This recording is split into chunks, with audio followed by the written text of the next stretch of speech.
Hey everybody, Miss Deb here, coming to you from my home office in Ann Arbor, Michigan. Hope you're having a wonderful day or night, whatever time it is where you're at. Um, Today I'd like to talk with you a little bit about fear and overcoming fear. What I'd like to start off with is just a little story about myself. Now, as a child, I lived in a very dysfunctional family. My very first mistake was being born a girl. My dad wanted another son. He didn't want a daughter. And he even told me when I got older that he couldn't love me like he loved my brother because Bruce was his son. Now, I have also learned, now that I've gotten older, from some of the neighbors in the neighborhood, my dad was not a very nice man. Not many people really liked him. I can tell you that I felt he was a mean man, and I was very afraid of him. He also seemed to like to do little things to scare me. I'm not saying that he really did it on purpose. He probably didn't realize what terror and fear he was putting into my brain. Now, I can remember, as I said, my folks had not a very good marriage, and they used to go down into the basement to argue because I guess they thought my brother and I couldn't hear them upstairs, but I'd hear them through the vents. And I'd go and stand at the top of the stairs and cry. I was fearful that my dad was going to hurt my mom. And one night, I even witnessed some of this abuse that he imposed on my mother. I think they had been downstairs arguing, and my bedroom happened to be right across the hall from the bathroom. Well, my mom came up and she went into the bathroom, and just a few minutes after that, my dad bust open the door, pulled my mom up off the toilet, and you know what? I don't remember what happened after that. That's part of, being fearful. Um, and because I lived in such a traumatic, fearful home life, it also affected me in school. When I was in grade school, there was one girl who seemed to be in my class every daggone year, and she used to bully me. Of course, back then, teachers didn't do anything about bullying, so, I just had to put up with it. And the reason I'm telling you this is because if you are a fearful person and you're afraid of things like I was as a child, I was afraid of almost everything. When you are fearful, you bring more fear to yourself. And that's exactly what I did. Now, it's even said that children or people who go through a traumatic situation, a lot of times grow up or become uh, someone that suffers from panic attacks and anxiety. Well, I happen to be one. I've suffered with panic attacks and anxiety since I was probably about 13 years old. My parents divorced actually when I was around 10. I was so glad that my dad was gone. But he took my brother with him. And so my brother and I didn't really grow up together, and my mom never ever saw her son again. I remember when my parents were going through their divorce, my brother and I had to go down and talk with the judge and tell him who we wanted to live with and why. And of course, I told him I wanted to live with my mom. I was scared of my dad. I didn't like him. And again, later on in life, my mom told me that the judge told her that my brother had said things about her that a child of his age shouldn't have any knowledge of. I don't know what these things were. But the judge felt that my dad had more or less brainwashed my brother. That my dad had brainwashed my brother against my mother. Um, Now my mom died when I was 20, and she never ever got to see her son again, and that's a real shame. I have gone through many other traumatic situations, which I'm not really ready to go through all of it. Well, I can tell you a few. Okay, I'm gonna go real quick with this. So, after my parents divorced, It was about in the middle of the 8th grade that I started to actually have panic attacks. Now, this was back in the 1960s, and they didn't really know anything about panic attacks. So what would happen to me is I would be in my class, go to first hour, and the minute the teacher shut the door, this horrible, horrible, fearful feeling came over me. I felt dizzy. My heart raced. I felt like I couldn't breathe. I felt like I wasn't real. That was the only way I could explain it. And I thought I was going to die. So I raised my hand and told the teacher I didn't feel well, went down to the office and told the counselor what was going on. And she said to me, okay, well, listen, here's what I want you to do. You can sit in the office and in the counseling office, and when you feel like you can go back into your classroom, just get up and go back to class. Well, I never felt like I could go back into my class because you know what it was? It was that fear of the fear. Okay? I had the fear that that was going to happen to me again. It was a very unpleasant feeling. I didn't like it, and I didn't want to go through with it. So the fear snowballed more and more. I couldn't go to class. Well, after I had missed a certain amount of days of school, the counseling or the school system sent me to see a psychiatrist, and then they recommended to my mom that she place me in this home for emotionally disturbed children. Now, I gotta admit, a lot of the kids there were emotionally disturbed. Some of them were mentally ill. I, on the other hand, was none of those. I didn't really need to be there. But because they didn't know what anxiety and panic attacks were, they didn't know what else to do with me. Now, this is another little traumatic thing that happened to me. For the first 3 months that I was there, I was not allowed to see or to talk to my mother. All I did was cry and tell those people I just want to go home. Now, I ended up living there for a year and a half because what I did is I kind of learned their game, and I played their game, and I was released. I had to go back there to school every day, and that was really a joke because uh, their school was more or less like a babysitting center.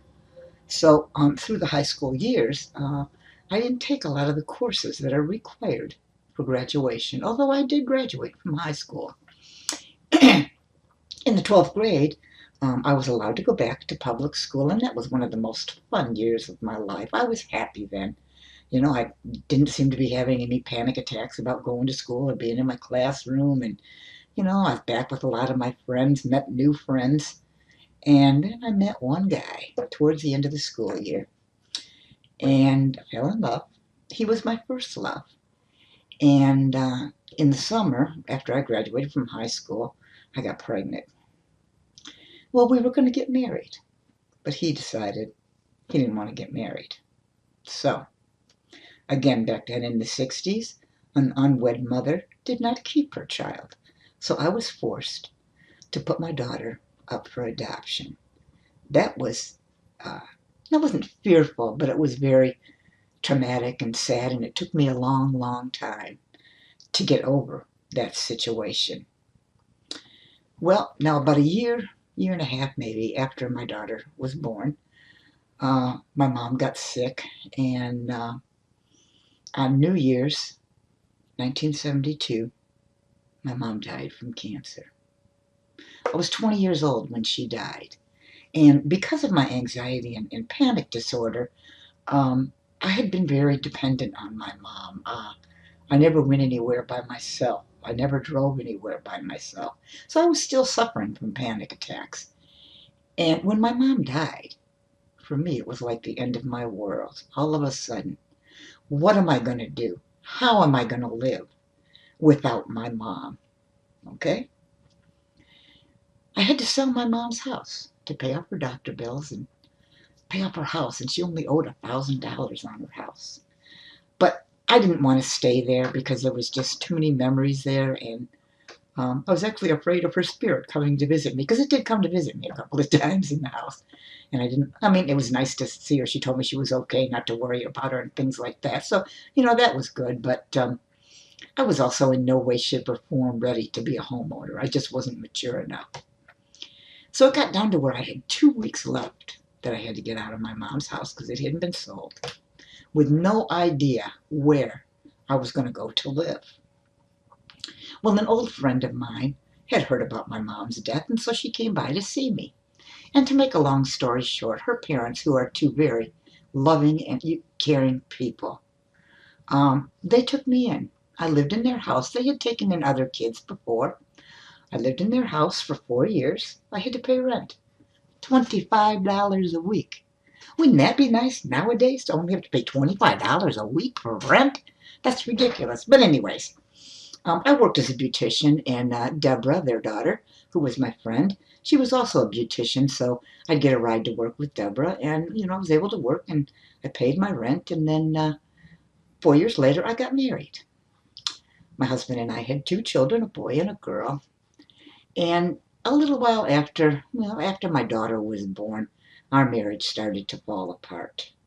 Now, my sister-in-law later on, again in life, told me that my first husband, Greg, when he came back from Vietnam, he was not the same person. He had changed so much. And now, after we had our daughter, he became a very heavy drinker.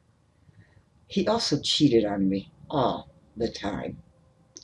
And he became very verbally abusive toward me. A little bit of physical abuse, but nothing like you see some of these women, black eyes and broken arms. It wasn't like that. He might grab me by the arm or, make me sit down and try to talk to me.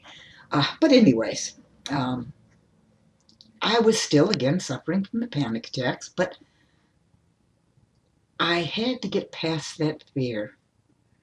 And I decided I couldn't live in this abusive marriage anymore. So I came out here to Ann Arbor to a domestic violence shelter and got through a lot of help and support from the shelter and from therapists at the U of M hospital.